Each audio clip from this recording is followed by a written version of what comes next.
Akcia spúšťanie vody Rokito 2024, Dedo versus Tinko. Pripravení sme absolútne spúšťať vodu. Zavreli sme všetky kohútiky, to znamená kuchyňa, záchod, garáž. Prechádzame do druhej fáze, kde logicky, detko, nič nehovor, ja. Zavrieme tento kohútik, lebo toto je odtok.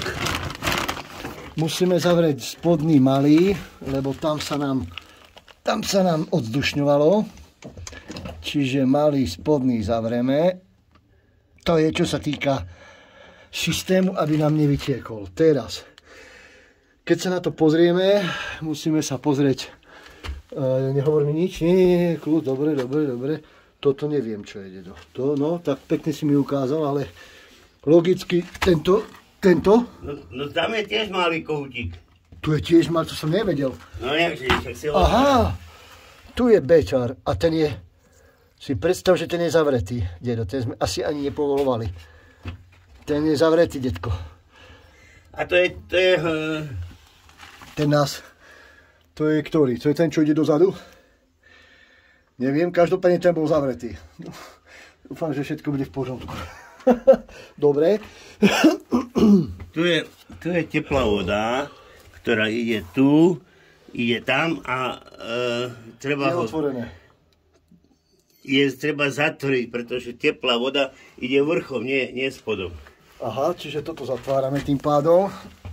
To je dôležitá informácia. Čiže nejde spodom, lebo tam sa ochladzovala a ide vrchom. Čiže tá je to. A skús otvoriť tamten, či... Tento? Hej, skús ho otvoriť. Ten malý, hej? Hej. Teče z neho? Si predstav. Dobre, tak. No, na budúce budem vedieť. Dúfajme, že nezmrzlo. Mrazy neboli, ale raz sa mi stalo, že zamrzlo toto, keď sa lebo tým pádom nespustila sa voda z toho potrubia, ktoré ide do kuchyne. Jasné. To je studená. Čiže toto. Ono na teplú vodu, tu keď je teraz zatvorené, tak ani netreba otvárať. Hej. Ale ono treba otvárať, pretože... Toto tu? Nie. Toto? Áno. Musí byť otvorené? Keď sa odstavuje, tak ho musí byť treba otvoriť, pretože aby v tom voda. podrubí ostala voda, ktorá je zokruhovaná s tým vrchným. Z tamtej, zo skupelní. Jasné. No. Čiže toto máme urobené, toto je pustené. Čiže tým pádom vlastne toto je zavreté. Toto je zavreté. Dobre. Hore máme pozadu, môžem ísť pustiť do šachty. Dobre hovorím? Áno. Jo, idem do šachty.